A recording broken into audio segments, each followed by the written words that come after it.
every month, what we do is go to our credit union or our bank, and we withdraw a green rectangle. Now, the green rectangle may have the face of Abraham Lincoln on it. That's the $5 bill, so-called. It may be the face of another Yankee, and that's a Grant. That's on the note that has 50 written on it. Of course, the most familiar note of all is the note that has ones written on it. That's called the $1 bill, and there we have, I think, our 16th president, George Washington.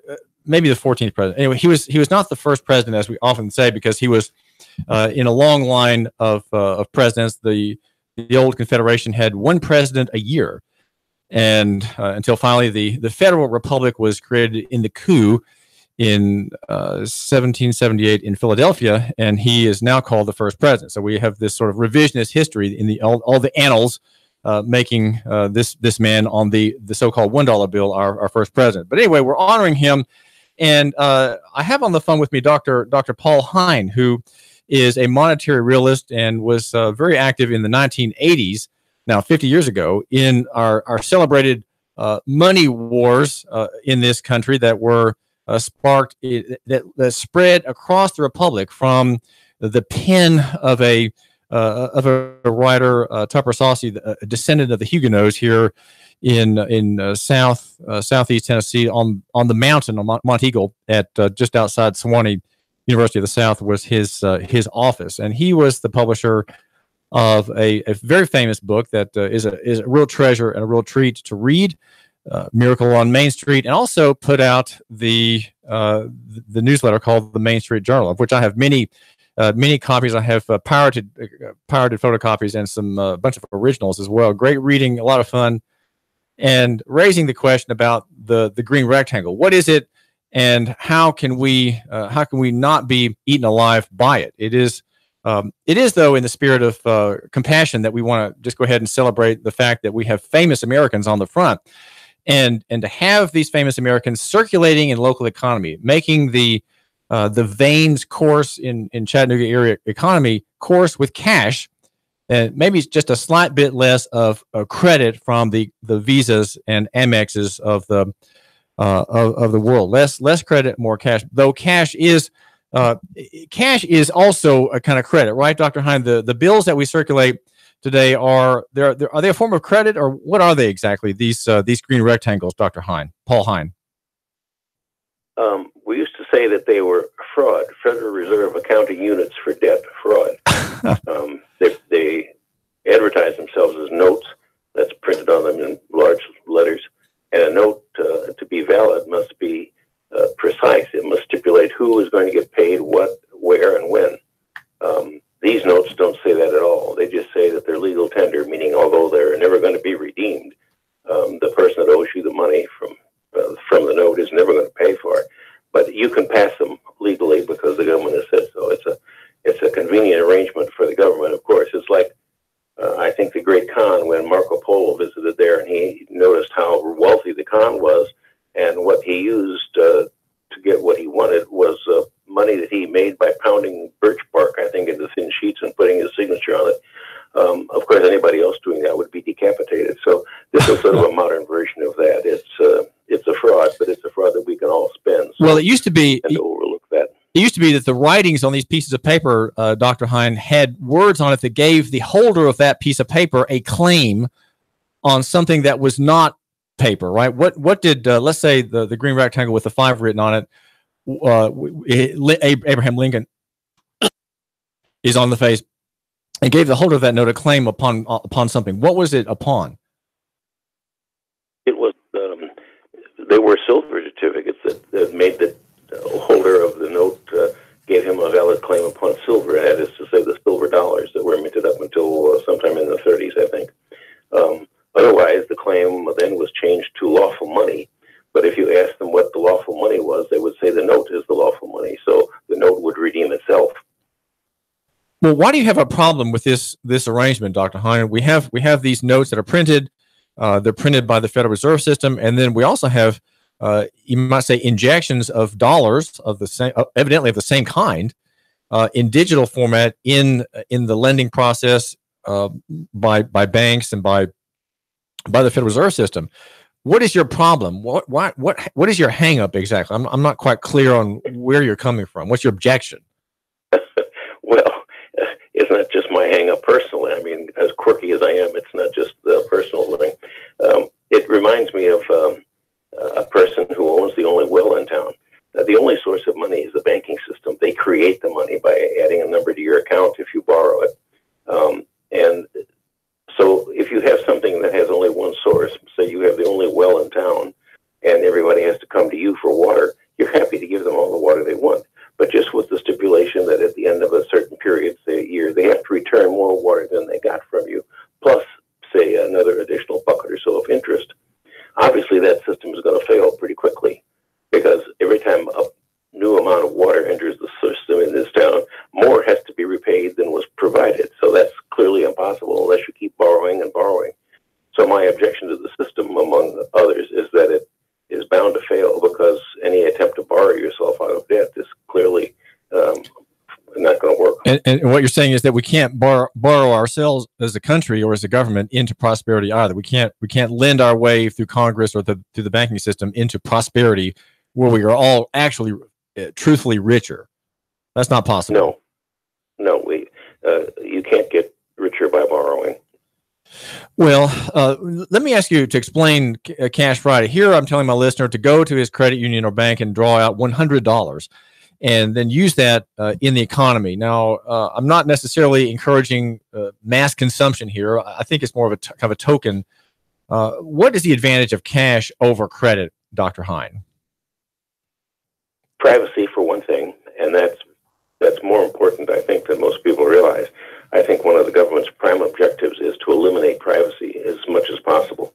So if I'm dealing with you to buy something that you have that I want and I give you cash, that's between us and nobody necessarily knows anything about it. If I give you a check, then obviously there's a record of that, and the government, of course, has access to all of that. So privacy is one of the big advantages of using it. Right, but banks are part of the government surveillance operation. Your bank, you may like the teller, you may like the clerk who gave you the car loan, you may know the president from church, but in the end, the bank is part of the surveillance system and will turn against you. Right, the bank will, without even a warrant, turn over your records to the IRS or to some other agency. Right, they will do that without even legal process. A simple administrative demand will be enough for any lender to yield all your data. No, that's right. The bank is more concerned about keeping the government happy than keeping you happy. If you are debating with some government officials about some point and you make a statement that they consider to be frivolous, and they define what frivolous means, then they will fine you $5,000. They'll either take that from your bank account and the bank will give it to them without any question, or they will, I suppose, sue you or perhaps take you to court. I don't know.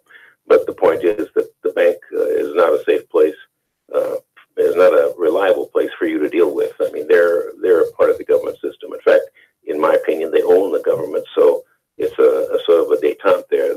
The government could legislate the Federal Reserve System out of business, but then the Federal Reserve could decline to lend more money to the government, which would put the government out of business. So it's a mutually insured destruction system. Well, we can dream about that day, I suppose, Dr. Hine. We're talking with Paul Hine, who's the author of All Work and No Pay, one of my favorite primers. It's a book that I've recommended to young people.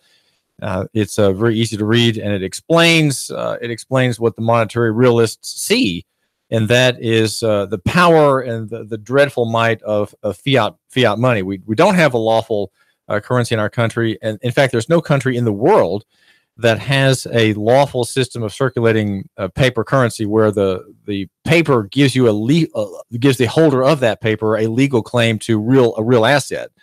And the green rectangle with Lincoln's face on it and 5 originally what gave you a claim to $5, which is five Morgan dollars or 25 quarters.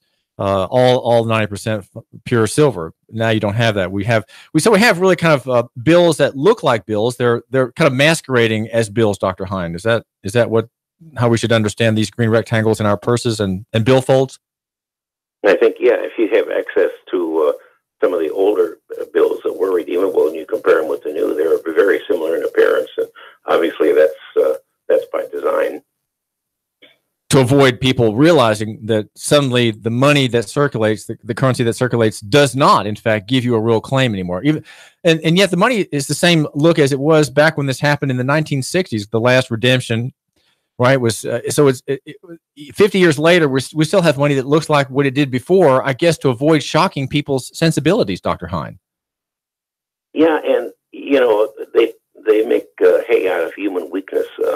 People who had money in the bank seldom went and claimed it. By money, I mean in those days, precious metals. They were content to exchange it by writing checks, and they seldom were concerned about cashing the checks they received because they figured, why bother? The check's more convenient than a pocket full of those heavy coins. That made the banks aware of the fact that they could loan more money than they had because people seldom stopped to redeem their notes, and that set the whole system into motion. It was almost inevitable, I would think, that would happen, and it did. Now, tell my listener a little bit about some of the exchanges you've had with the Department of Revenue in your state. You're in the St. Louis area in Missouri, and you are a retired ophthalmologist, very clear-sighted ocular care of patients' eyes. And here you have set forth an analysis of the marketplace in terms of or about the money. How can taxes be levied and collected when the taxpayer has to say, well, this is what I was paid in dollars, and this is income, and if the word dollar, well, let me ask first of all, is the word dollar defined in a way that my listener who fills out government forms under penalty of perjury can do so in good faith? Can we actually fill out any form at all, Dr. Hine, in good faith if we don't have definitions, say, of dollar? Well, not only dollar, but money itself. I mean, and income. If you were to ask the Internal Revenue Service for definitions of these terms, to which you must swear the accuracy, the Internal Revenue Code, hundreds of thousands of words in the annotated code, 7 feet of shelf space, I think. The definition of the word income is lacking, and the definition of the word dollar is lacking. When you think about it, and of course nobody does, when you think about it, it's absurd. Here is an income tax law that doesn't define income, and it says you must make your statements in terms of dollars, but it doesn't define dollar. Not only that, if you ask them for these definitions, they become rather testy. Is swearing on a tax form self-incriminatory, and is there a danger in making swearing an oath? Because when you do that, you suddenly open up that whole area, that whole space, if you will, that's covered by that document, to a searching investigation in which you've already sworn under penalty of perjury to tell the truth. And so, how dangerous is it to fill out these forms under that oath, Dr. Hine? I think it's as dangerous as they want it to be. I mean, if you're compliant and they make some demands of you, say they claim that you didn't make an accurate tax return and they want another $500, if you say okay and give it to them, they're fine with that. But if you should defy them, then of course they can, I suppose, legally raid and all sorts of charges because you did sign under penalty of perjury. But that brings up the question of why you have to sign in the first place. And that's because you're a taxpayer. And they won't tell you how you became a taxpayer because you certainly weren't born that way. Well, how did that work out in some of your correspondences with officials in Missouri? Your argument was, show me that I'm a taxpayer. How did I be? Well, you were asking questions. How did I become a taxpayer? What made me your subject? What were you trying to find out, and what was the response? Well, I noticed that the word taxpayer is defined in the code, unlike dollar and income. Taxpayer is defined, and this defined as anyone who is subject to any internal revenue tax.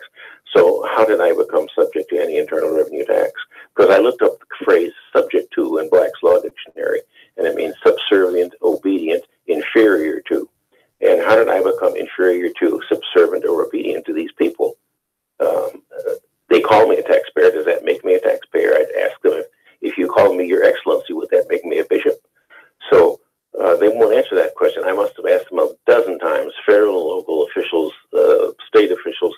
They simply ignore that question because I think they cannot answer it. We're talking with Paul Hine. This is David Toulis. We're arguing for local economy and the free markets. And I think, Dr. Hine, often the question is better than any answer that might be forthcoming, or in your case, you got no response at all. So the silence that is forthcoming after the question sort of leaves the question unmolested, unshrouded, unclouded by flack. It's just there standing. Here's the question, and no one really dares answer it. What is income? What is dollar? How do I know that I have income? How do I know that the questions you're asking are true? And on tax forms, Dr. Hine, the questions are legally freighted. Every question, every line that you fill out has a legal significance, and we all fill out these forms, and we don't know what the meanings are. So we are really sort of carelessly affirming and attesting to things as facts that we don't know for sure are facts, because the forms are using freighted and then often undefined terms. Yes, sure. They have it worked out so that they can, as I say, enforce things against you if you put down something they don't like. There's a million ways they can go after you from a tax form. I mean, they can find an infinite number of things that they can raise questions about and ask you for some more money. And actually, I don't give tax advice, but were I to do so, it would be, you better be pretty darn careful about challenging them. They don't like to be challenged. So if you can afford to give them what they want, and you have the patience to ask them a few questions and discover they won't answer, just pay them off, because money is their prime objective. They want money, and they want your obedience. This is David Toulis. They're about equal. This is David Toulis. We're talking with Paul Hine, who's the author of one of my favorite books. It came out, it was published in Tennessee by Spencer Judd back in the 1980s, I think maybe 83 or 84. And Dr. Hine, what do you make of my idea of Cash Friday, that we celebrate the use of cash? Is it a good thing? Is the system liquid enough for my listener and I, both of us, to each get out from the system a $100 bill? Can the system withstand demand for liquidity, Dr. Hine? No.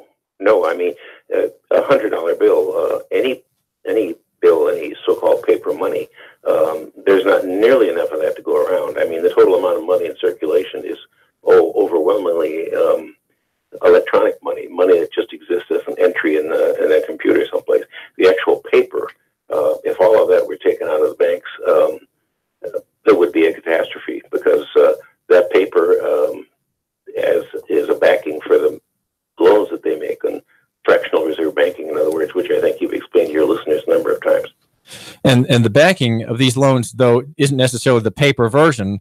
It is the digital version that the banks have to have on reserve, either with the Fed and their accounts at the Fed, or I guess in-house somehow. Yeah, but paper money is what do they call it? Strong reserves or powerful reserves, something like that. Taking the bills out, as you suggest, is educational, both for you and for the banks, because I think it might, if it were done on a large scale, it might make the banks a little concerned that people are beginning to catch on. And it's educational for the people, too. And just discovering how simple it is to pay for things with cash.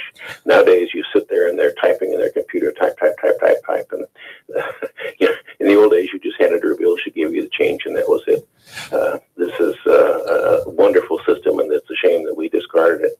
Well, we certainly don't want to cause any fright of the illiquid banking system. Our goal in exchanging using cash, Dr. Hine, is to encourage the local entrepreneur and to save him the tapeworm tax of the credit card. And we all use credit cards so conveniently. Do you have a credit card, Dr. Hine? Yes. And I'm not exactly ashamed to say that I do use it, because if I'm making a purchase from an out-of-town company, I can give them credit card numbers, and that's it. Otherwise, I have to write out a check and mail it to them. Right, and with a credit card payment, you can undo the transaction if for some reason that you've come out at the short end, right, Dr. Hine? Yes, right. Okay, so the monetary realist has made a small concession to the world of fiat currency and credit. Well, I sure hope that the $3 trillion in debts that the Federal Reserve System has, Dr. Hine, won't come back to bite it. It has $3 trillion in dodgy bank paper on its books as assets. They're called assets. I guess payments are being made to the Federal Reserve System, right, Dr. Hine? I guess. We are secure for now. Yeah.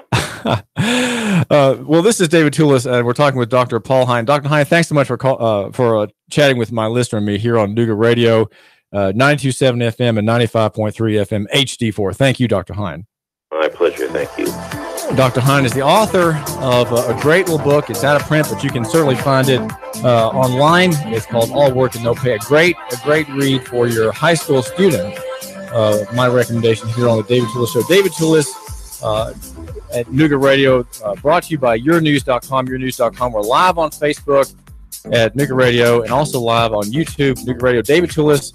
And I do hope you have a great weekend. And the parade is going on downtown, trudging its way up toward the river. The Armed Forces Day Parade here in Chattanooga today. David Toulis. 3,